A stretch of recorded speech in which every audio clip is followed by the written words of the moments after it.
ne pouvons faire qu'une chose, s'approcher avec confiance, s'approcher avec assurance. Tout ce que je peux te dire ce soir, Père, merci. Merci.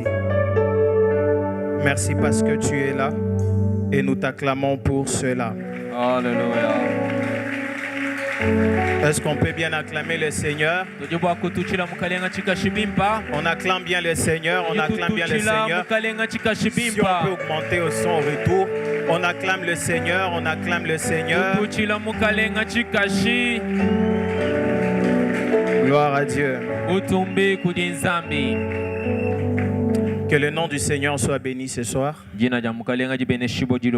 En ces deuxième jour de cette retraite consacrée à la prière, mais aussi on a ouvert une porte pour la parole. Parce que ça sert à quoi de prier si on ne connaît pas la parole de Dieu? Ça sert à quoi de s'approcher de quelqu'un que vous ne connaissez pas? Vous ne connaissez pas au fait.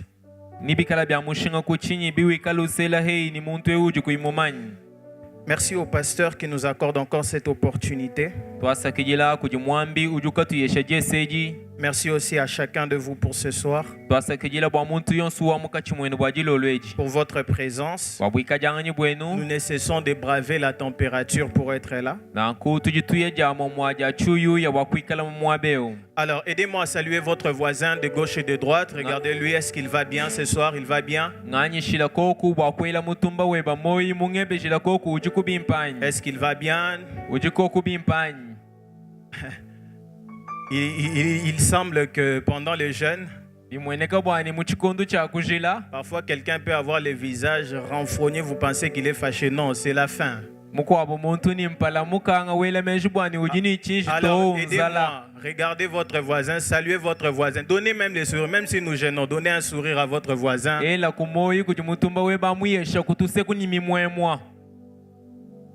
Gloire à Dieu. Encore plus. Encore plus. C'est le sujet de cette retraite. Ce soir, lisons Exode 33.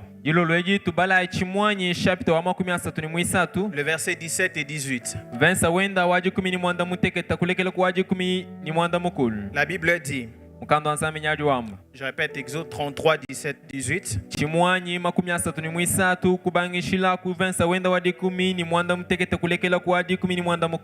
L'Éternel dit à Moïse, je ferai ce que tu me demandes, car tu as trouvé grâce à mes yeux, et je te connais par ton nom. Moïse dit, fais-moi voir ta gloire. En lisant attentivement ces textes, un texte que nous connaissons tous, parce que ce texte a été déjà prêché plusieurs fois, et un chrétien assidu et qui lit vraiment sa Bible, il sait que ces textes révèlent au fait un personnage important. Et même quand vous entendez déjà parler du thème, et en lisant ces passages, vous avez ici une personne qui a vécu de grandes choses avec Dieu. Il a vu la mer Rouge s'effondrer en deux.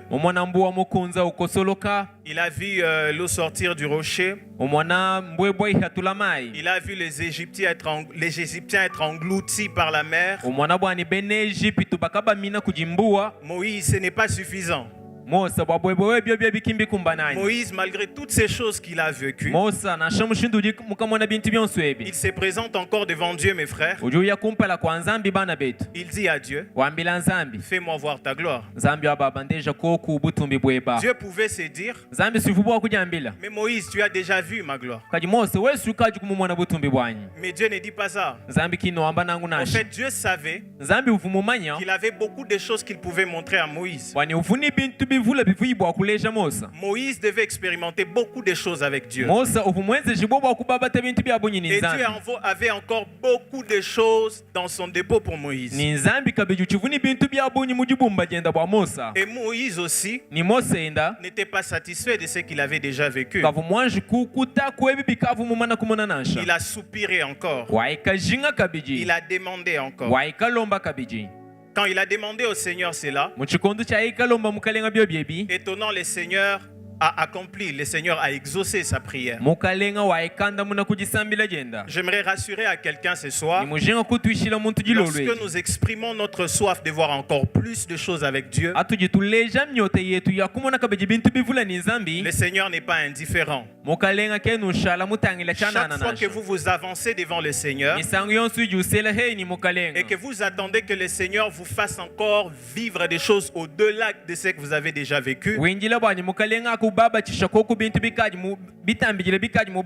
Seigneur le fera certainement. Et j'aimerais rassurer à quelqu'un ce soir, le Seigneur te fera voir encore plus de choses avec lui. Le Seigneur, dans cette retraite, permettra que tu vives encore plus de choses avec lui. Mais j'aimerais, en avançant, que nous puissions retenir 3 vérités tirées de ces textes en rapport avec ces thèmes encore plus. Bien sûr, je vais parler maintenant du domaine que le Seigneur m'a demandé de parler ce soir. La première chose que je vous en prie de noter, c'est que l'absence de certaines expériences spirituelles dans l'église et dans la vie d'un individu n'annule pas leur existence, mais révèle très souvent les degrés de notre soif et du désir que nous avons de choses d'en haut. Il y a des expériences spirituelles qui existent. Il y a des choses dans notre marche avec Dieu qui existent, parfois que nous n'avons même pas encore vu, parfois que nous n'avons même pas encore expérimenté.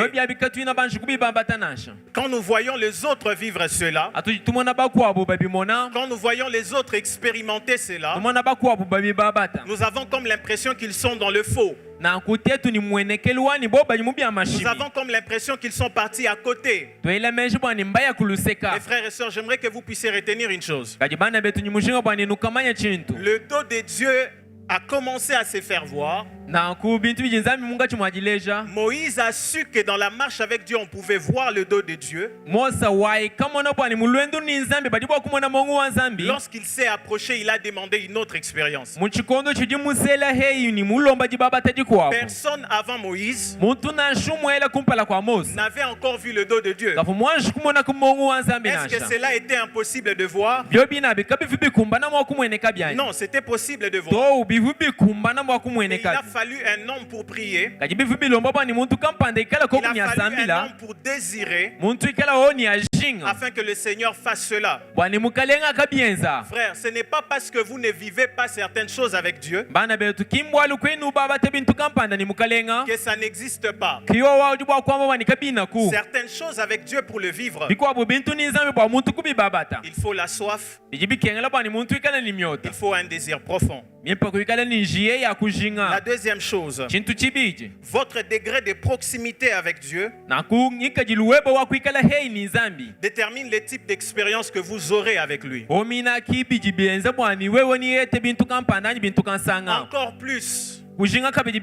Encore plus dépend de votre proximité avec Dieu. La Bible dit que Moïse avait atteint un niveau où Dieu lui parlait comme parlant à un ami. Moïse était tellement proche de Dieu. Plus il était proche de Dieu, plus il a été conscient Il y a encore des choses que je peux connaître de ces dieux. Retenez ceci, mes frères. Plus vous êtes proche de Dieu, plus vous découvrez vos insuffisances et les vides en vous que lui seul peut combler. Plus vous n'êtes pas éloigné de Dieu, plus vous vivez et vous vous comportez, vous marchez en étant proche de Dieu, plus vous commencez à découvrir vos insuffisances. Vous commencez à savoir qu'il y a des choses que le Seigneur peut encore faire pour vous. Il y a des choses que le Seigneur peut encore vous faire voir. Plus vous êtes proche de Dieu, plus vous découvrez qu'il y a encore plus de choses que vous devez connaître et apprendre de lui. Encore plus, il faut être proche de Dieu, découvrir qu'il y a encore des choses qu'il a pour vous. Il faut encore être plus profond dans votre intimité avec Dieu pour que vous puissiez découvrir qu'il y a encore des choses pour vous. La troisième chose, c'est que les expériences spirituelles sont disponibles, mais l'accès à ces dernières exige de vous la soif et l'insatisfaction de ce que vous vivez maintenant. Bien-aimés frères et sœurs, durant cette retraite, j'aimerais vous dire quelque chose. Soyez fatigués de ce que vous avez déjà vécu avec Dieu. Envisagez déjà ce que vous pouvez vivre encore avec lui. Soyez insatisfaits de ce que vous avez déjà vécu. Certaines choses dans la marche avec Dieu s'obtiennent par votre insatisfaction. Je suis insatisfait. Mais j'aimerais aussi vous dire, l'insatisfaction ne veut pas dire ne pas se contenter de ce que vous avez.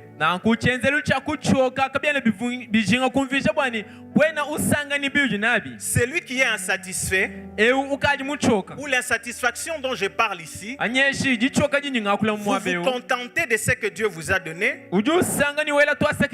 mais vous avez encore un désir de vivre autre chose avec lui.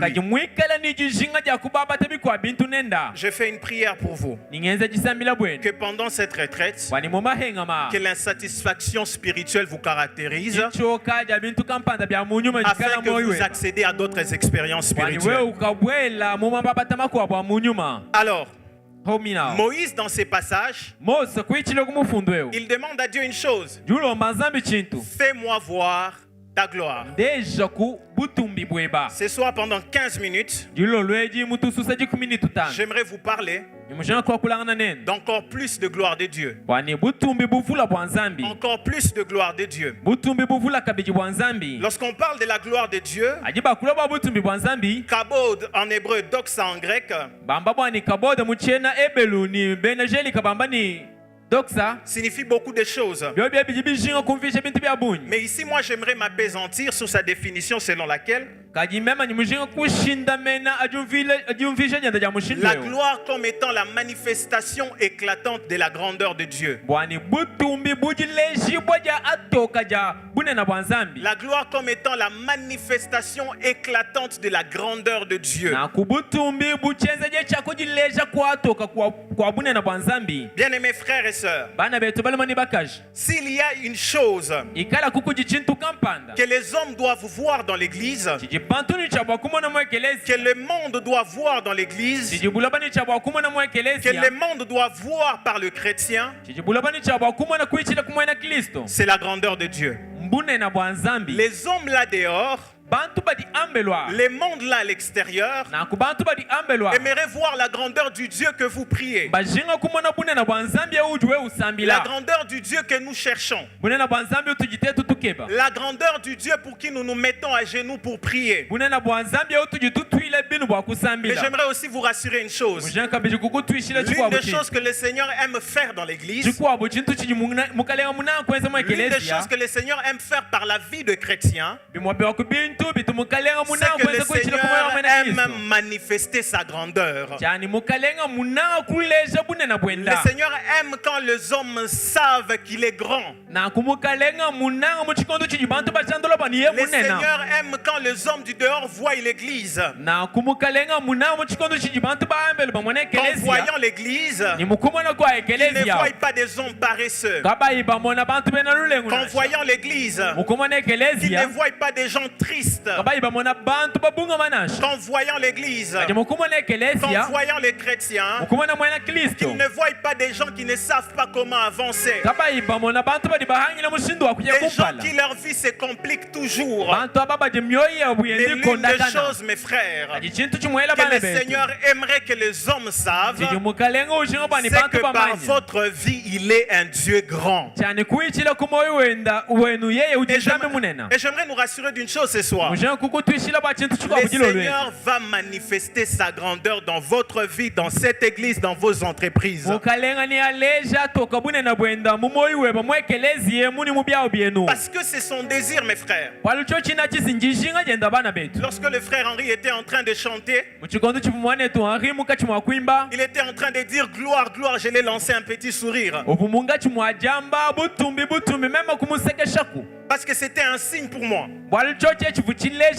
que ce soir, le Seigneur manifestera sa gloire dans votre vie. La manifestation éclatante de la grandeur de Dieu sera manifeste dans votre vie.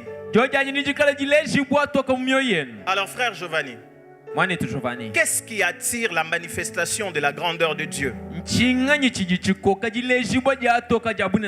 Il y a des choses qui attirent la manifestation de la grandeur de Dieu. On ne se réveille pas un matin comme ça et Dieu commence à faire des choses comme ça. Depuis un moment, j'ai compris une chose. Dans cette marche avec Dieu, Dieu a ce qu'il va faire. Il y a ce que moi je vais faire. Il y a des choses pour que je les obtienne. Il a déjà mis ça à ma disposition. Mais il faut que moi je fasse ma part de responsabilité. Trois choses que le Seigneur attend de nous pour qu'il manifeste sa gloire. Pour que le Seigneur manifeste sa gloire dans l'église, pour qu'il manifeste sa grandeur dans l'église, pour qu'il manifeste sa grandeur dans votre vie, la première chose, c'est notre sainteté. Notre sainteté. Bien-aimés frères et sœurs, Dieu ne manifestera pas sa grandeur là où il y a le péché. Dieu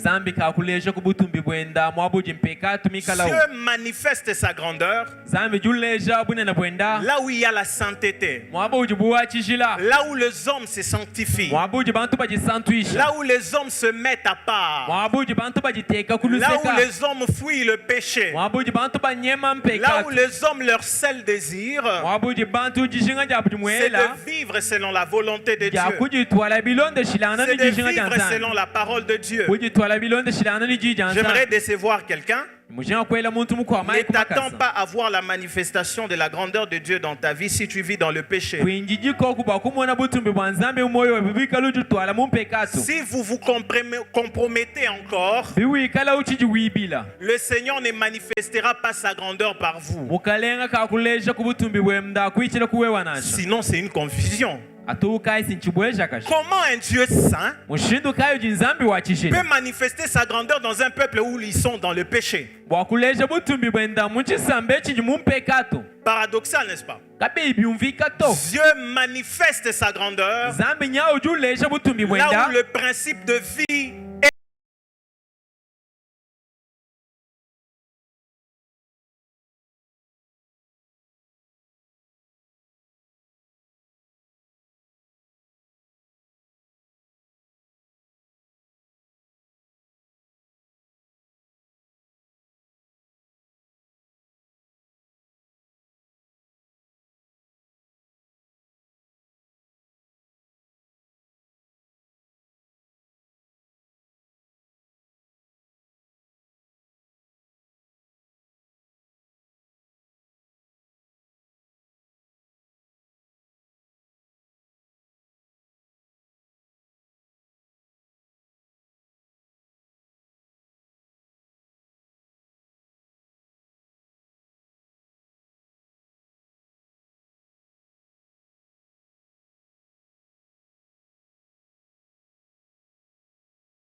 Là dehors, le monde, c'est la haine.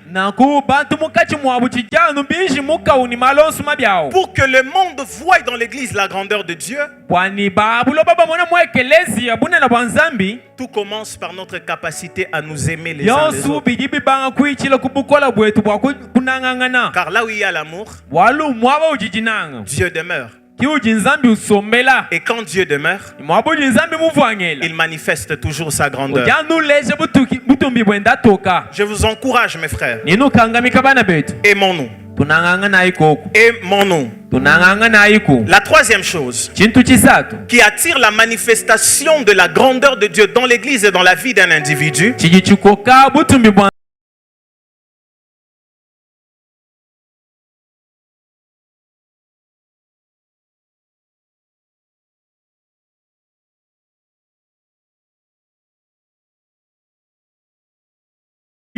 lorsque nous prêchons la bonne nouvelle, écoutez ce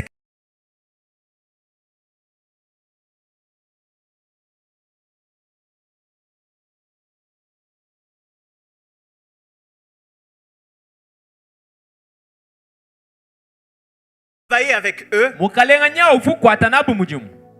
et il confirmait la parole par le miracle qui les accompagnait. Frères, voulons-nous voir la grandeur de Dieu dans notre église? Voulons-nous voir cette manifestation? Témoignons. Parlons de Jésus. Parlons de Jésus. Plus nous serons en train de répandre la bonne nouvelle là dehors, plus le Seigneur sera en train d'attester qu'il est grand. Vous savez pourquoi? Les hommes ont besoin de preuves. Le monde a besoin de preuves. Le monde a besoin de voir des choses qui attestent que ce que vous dites est vrai. Le monde a besoin de voir que ce que vous dites est vrai, que celui que vous annoncez, il est vraiment vrai. Et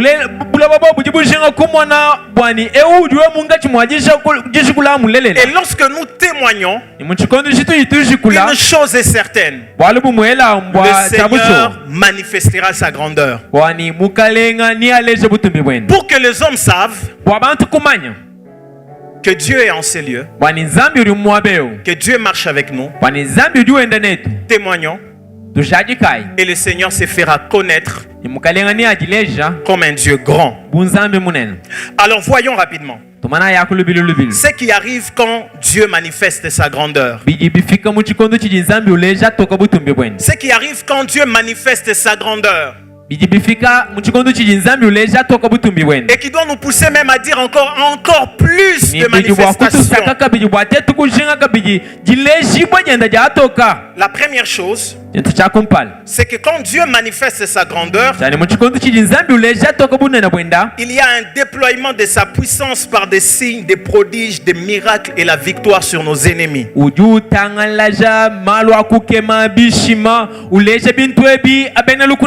Lorsque Dieu manifeste sa grandeur dans l'église, lorsque Dieu manifeste sa grandeur par votre vie, bien aimé, il y a un déploiement de miracles, déploiement de la puissance de Dieu. Non seulement cela, il y a la victoire sur nos ennemis. Bien aimé, j'aimerais vous dire, pendant cette retraite, soupirons encore plus de la manifestation de la grandeur de Dieu. Parce que plus Dieu sera en train de manifester sa grandeur, plus sa puissance sera parmi nous. Et quand sa puissance est parmi nous, les malades sont guéris, Le stérile enfante. Ceux qui n'ont pas de travail obtiennent le travail. Oui, quand Dieu manifeste sa grandeur, sa puissance est toujours au rendez-vous. J'aimerais vous dire, frères et sœurs, ce soir, la puissance de Dieu au rendez-vous. La puissance de Dieu au rendez-vous. Vous n'aurez peut-être pas la chair de poule, mais le Seigneur sera en train de vous guérir. Vous ne serez pas parfois en train de sentir des émotions, mais le Seigneur sera en train de vous donner des visions claires ce soir. Vous ne serez pas en train de sentir la chaleur en vous, mais le Seigneur sera en train de faire de miracles et de vous donner la victoire sur tous vos ennemis. Écoutez ceci. Exode 15, 6 à 11. J'ai aimé ce texte quand je lisais. Toujours Moïse, écoutez ce qu'il dit. Je lis seul. Ta droite, ô Éternel, a signalé sa force. Ô Éternel, a écrasé l'ennemi. Par la grandeur de ta majesté, tu renverses tes adversaires.